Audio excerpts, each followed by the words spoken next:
Hello and welcome to Computer Tech and More. Today we're doing, I guess we could call it my redone series. And this is where I did a complete retesting of my full noise testing methodology within my fan testing. So we're going to compare the old results versus the new results, go into some detail, and then in the later part of this video, I'm going to have the full detailed analysis and graphs and stuff like that. So let's get right into it. All right, so here are the first graphs, or first set of data. And this is for the UniFan SL140 from Lian-Li. Okay, so in these graphs or charts, every single one of them is going to be quote unquote the same, where the right side is going to be the original testing methodology with the rank it was placed in before, the model number, the RPM it was spinning at, and the airspeed or CFM depending on what kind of data we're actually specifically looking at. Well, it was originally ranked 4th with this RPM and airspeed. It is still ranked 4th for noise normalized through my CPU air cooler. So that is a great result for it, maintaining its position, although its RPM is a little bit lower, indicating that it's noisier than originally thought to be for a given RPM. So as a result, it is moving less air. At 100% CFM, it's ranked 14th overall, and you can see the data set that comes with it. So the RPM, the noise level, and the airspeed coming out of it. As for the UniFan SL140 at noise normalized CFM testing, and again, I will get into all the specifics for what each test was later on in this graphs. So this is just a broad overview. It was ranked 5th overall. It is now ranked 9th. In CFM 100%, it's ranked 11th overall. In the 6-inch noise normalized result in my case airflow simulation test, it was ranked 5th overall, and now it is ranked 11th. So that's a big drop in its position. For the 11-inch mark, it was originally ranked 4th, and it is now ranked 9th. And for the value proposition, it was ranked 15th. For the 6-inch position value, it was ranked 15th and 15th. For the 11-inch mark value proposition, it was ranked 14th and it's now ranked 13th, so it's improved in position. For the cooler value proposition, noise normalized, it was originally ranked 13th. It is now ranked 15th, which is dead last. As for 100%, it's ranked 15th overall. For CFM value noise normalized, it was ranked 15th and 15th, new and old. And at 100%, it's ranked 15th overall. So first up in the graphs is my case simulation test. This is, in its purest form, how good is this fan and how good is it in actual case airflow type situations.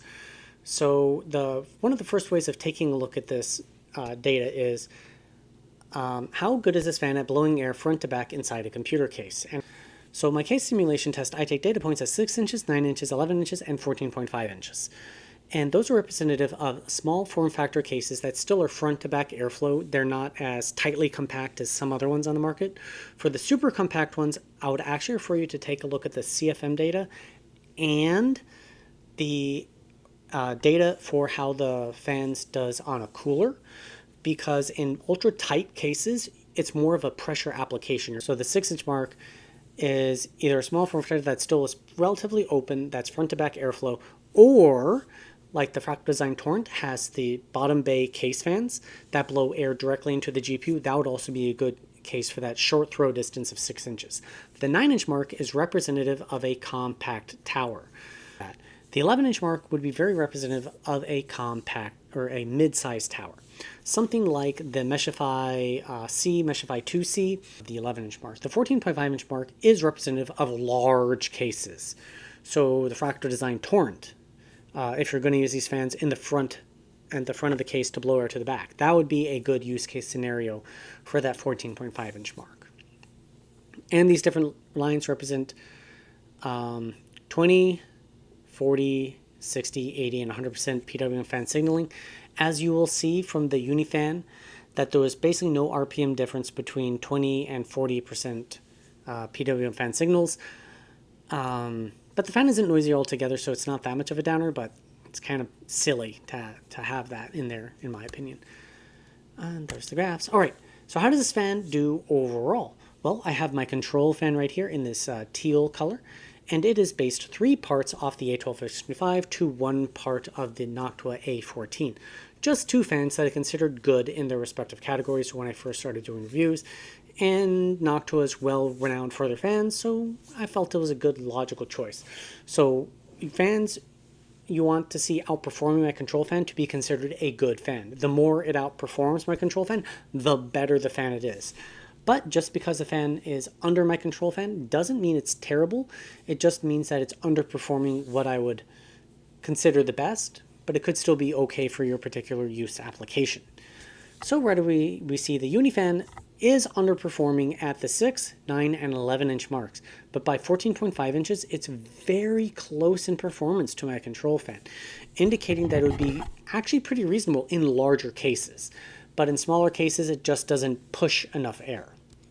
At 100% PWM fan signaling, well, if you'll notice the RPM is 898 and it changes to 1450, so it's not that big of an RPM difference.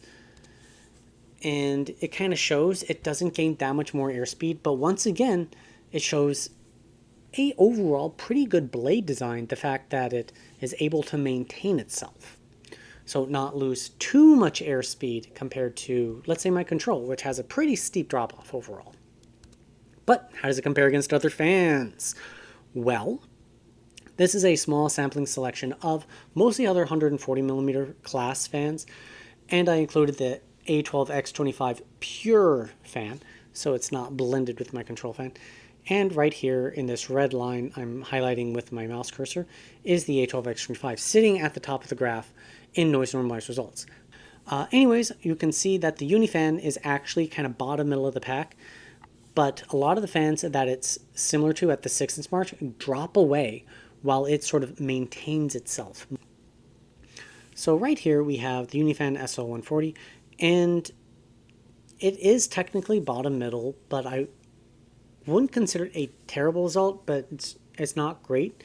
And if you're wondering about these other fans that have these wild joggles off to the side, that is where I hit a harmonic frequency in the fan, or in my testing apparatus for the fan running in it, or the fan acting in my testing apparatus vibrating everything at some frequency. That is why I'd like to upgrade the whole testing apparatus to something thicker and more solid, more simulating a real computer case. But again, that is future growth for this channel. So please subscribe. But yeah, that's where the fans are. The top performers here are like the Silencing Pro 140.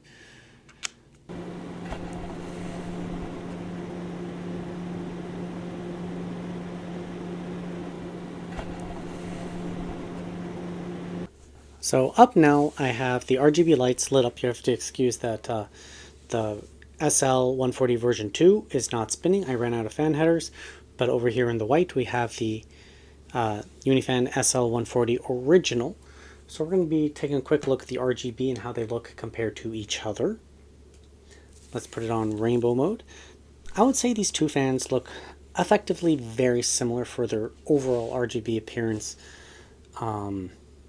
I really wish the lighting would be kind of very synced up between the two, but they're just off just by a little bit. I changed how my camera is positioned, where that's yellow and that's red. So it makes it very hard to tell exactly like the color difference, colorway that we're seeing between the two fans.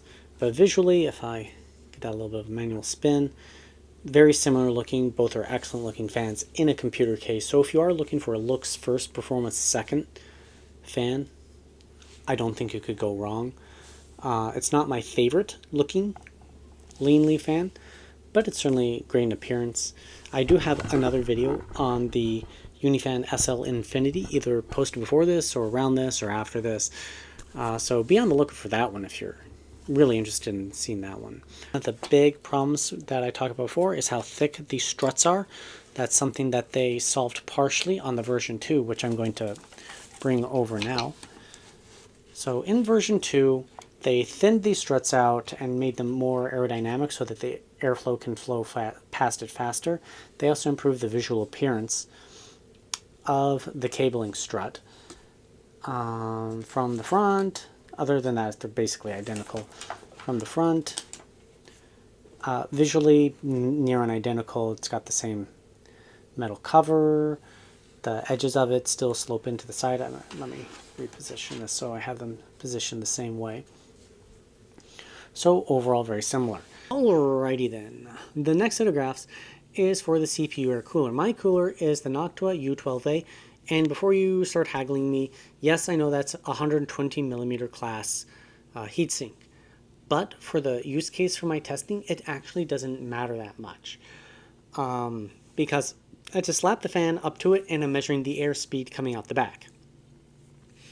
And we'll get into more details in a second, but in these graphs, airspeed is vertical on both of them. On this first left graph, it's RPM for the horizontal, and the right graph, it's decibels for the horizontal. And better fans are going to be sitting top left, worse fans are going to be sitting bottom right.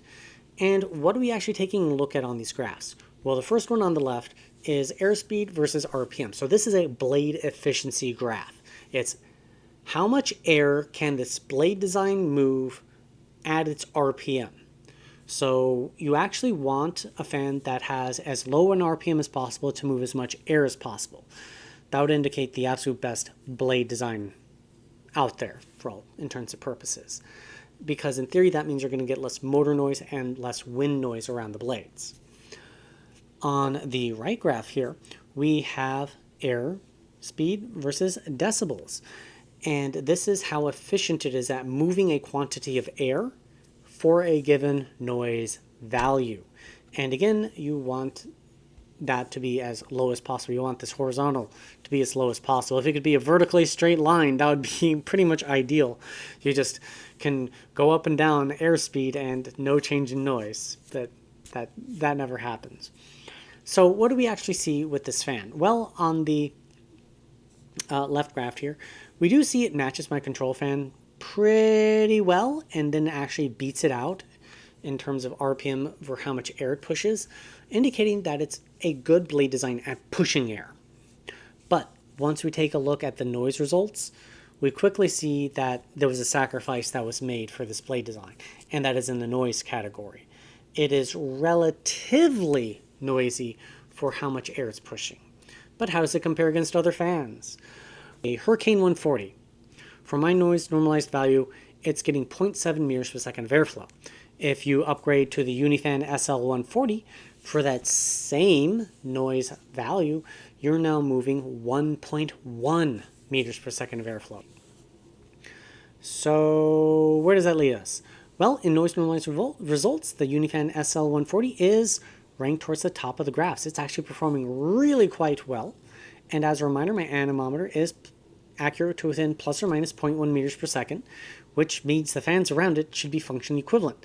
However, I do several passes in my testing and average results, so the functional levels where position of these fans is where they are positioned because of math, even though they could be considered functionally equivalent. How do things look at 100% PWM fan signaling? Well, this is where the UniFan SL140 kind of falls apart. Its RPM is so limited that it just can't defeat physics, basically. So that's actually the problem with the Noctua A14 normal version.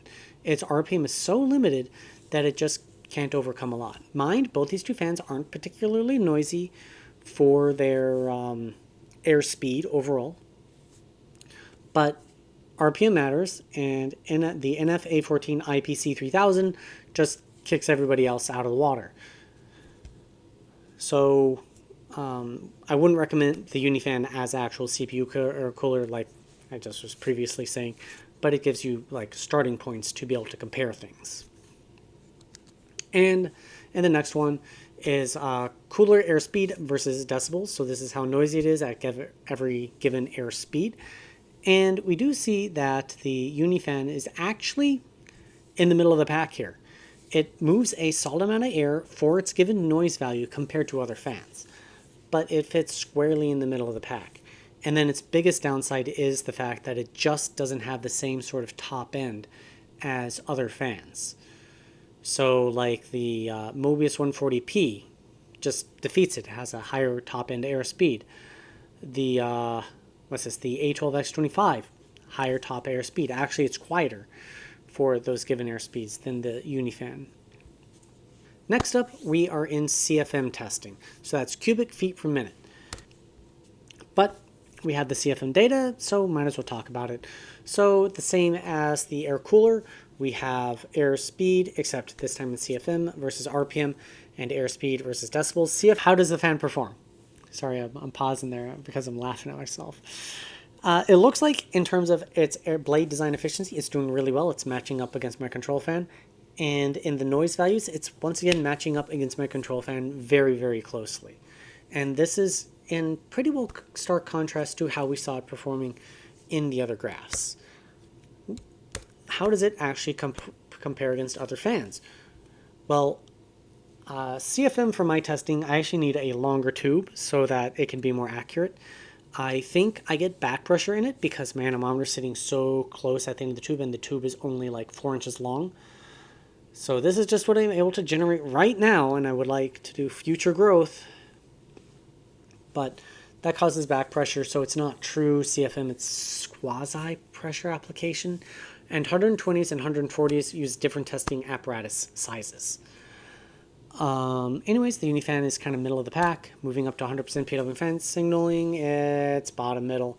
It's okay. It's not great. How about in terms of CFM versus decibels? And it's once again sort of bottom middle of the pack. Alrighty, next we are on to the value proposition graphs. So I've seen the standard retail pricing for the UniFan SL140 at $60. And that is the pricing that was used for this calculation. At $60, this fan is a terrible value, especially when Lian-Li has other newer models that have better RGB lighting for less money. I just wanted to say that. And the other fans are in upcoming videos, and I'm going to have them directly compare against each other. But I don't know if they'll be produced before or after this one. Depends on when I release things, since my release schedule is a little bit slower than a lot of bigger channels. Anyways, in everything but CFM testing, all the fans are directly comparable against each other because they're using the same testing apparatus. However, once again, for CFM testing, they're in different testing apparatus. All right, so why do you care about value proposition? Well, if you're on an ultra tight budget, you're not going to be buying this fan. But if you're on an ultra tight budget, then value is 100% the most important thing. You want to get the absolute best bang for your buck, and you should pay attention to only these graphs. If you have some wiggle room in your budget and you want to get better noise performance, you want to get better total airflow performance, you want to get a little bit of RGB, whatever you want, then you compare the value proposition to the other graphs or the styling that you like, and you'd pick the one that picks the best ratio for you. So in the value proposition, the UniFan is among the worst, 100% and noise normalized in the 6-inch airflow testing. How about at 11 inches? Well, it's at the bottom. It's not the absolute worst. That's good. But it's very close to the bottom. I'm going to just move on. CPU air cooler testing, it's still at the bottom. And this leads me to the point with this fan, CFM. It is too expensive for its air flow if you're looking at anything for sort of value. Now, if you just like the way the RGB and it looks, power to you, there's nothing wrong with it, with buying a fan for that. Matter of fact, I particularly like the UniFan SL140s. But I'm not an RGB king. If you look at any of my videos, there's not much RGB overall in my case, although I do have some. So where does that leave us with this fan? Well, if you're buying it for the RGB, you know who you are. And if you're not after RGB, you shouldn't get this fan. And last but not least, at the end of every video, I like to do show off the raw data. If you'd like to use this raw data for your own specific purposes, i.e. you're going to just copy it down, put it into your own Excel, and be able to generate your own graphs, you are more than welcome to do so. However, if you want to use it in a publication, a video, a journal of some kind, I ask that you reference me and my channel. It takes me about an hour and a half to do this level of fan testing per fan. It takes hours to update this Excel chart and the graphs and everything else, and to then neaten the data for presentation purposes to limit the number of visible fans to just whichever ones are best applied to the specific fan, so that you can sort of see how it places overall on some of the graphs. So please, if you're just going to do that, reference me in my channel. I greatly appreciate it. Other than that, please subscribe for more content. If you've got suggestions for fans for me to look at, please leave in the comment section down below. And please consider joining me on Patreon. It'd really help me grow this channel and make it even bigger and more badass. Anyways, thank you very much. Have a great day, and I hope to see you next time here on Computer Tech and More.